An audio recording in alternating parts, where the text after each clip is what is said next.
In the land of the Nile, power was a sacred inheritance passed from father to son, from king to king.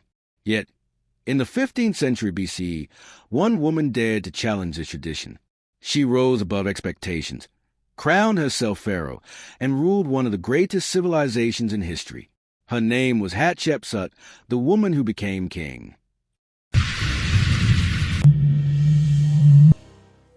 Hatshepsut was born around 1507 BCE, the daughter of Pharaoh Thutmose I and his queen, Ahmose. From her earliest days, she was immersed in the grandeur of the royal court. Unlike many Egyptian princesses, she received an education in religion, politics, and administration. She learned the rituals of the gods, the duties of the throne, and the secrets of power. She was appointed God's wife of Amun, a prestigious religious role that gave her immense influence within the temples of Karnak. This position not only tied her to the most powerful deity in Thebes, but also gave her political authority that extended beyond the palace walls.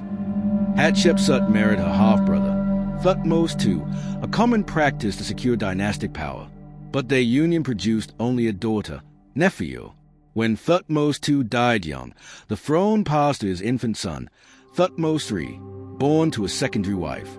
Hatshepsut, as queen, became regent, ruling in his name until he came of age. But Egypt was not content to wait. Surrounded by advisors, priests, and officials, Hatshepsut began to take more power into her own hands.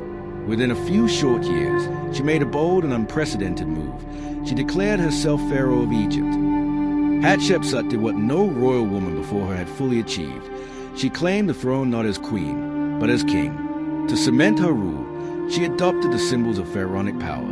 In statues, she appeared wearing the Nemes headdress, the false beard, and the kilt of male rulers. Yet inscriptions proudly declared her as His Majesty Hatshepsut, King of Upper and Lower Egypt. To silence opposition, she invoked divine authority. She proclaimed that Amun himself, the chief god of Thebes, had chosen her as pharaoh.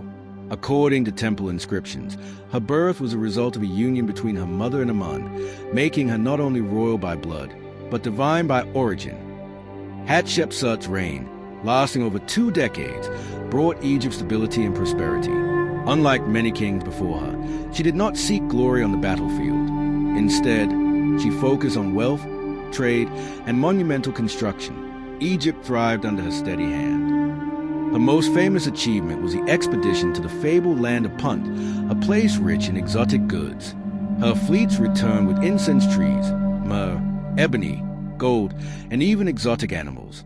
These treasures were immortalized in vivid reliefs at her temple, showing giraffes, leopards, and foreign chieftains bringing tribute to the queen who became king. Hatshepsut was also one of Egypt's greatest builders. She restored temples neglected by past rulers and raised new monuments that still inspire awe today.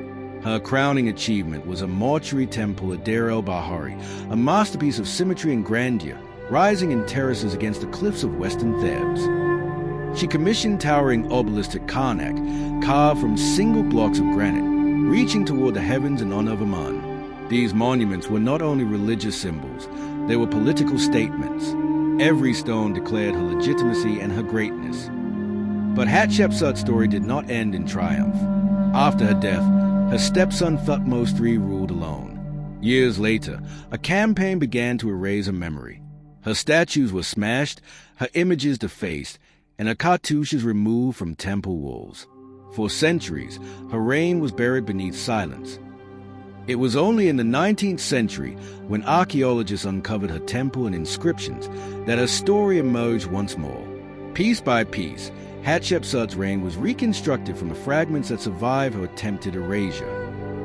Today, Hatshepsut is remembered as one of Egypt's most remarkable rulers. Scholars debate why her memory was erased. Was it revenge from Thutmose III, or a way to restore traditional male succession? Whatever the reason, the attempt failed. Her name has returned, stronger than ever. Hatshepsut was more than Egypt's female pharaoh. She was a visionary builder, a shrewd diplomat, and a ruler who guided her kingdom through peace and prosperity. She proved that greatness is not bound by gender, that even in a world ruled by kings, a woman could claim the throne and wear the crown of Egypt. If you enjoyed the story of Hatshepsut, Egypt's queen who became king. Don't forget to like, share, and subscribe for more journeys into mysteries of ancient Egypt.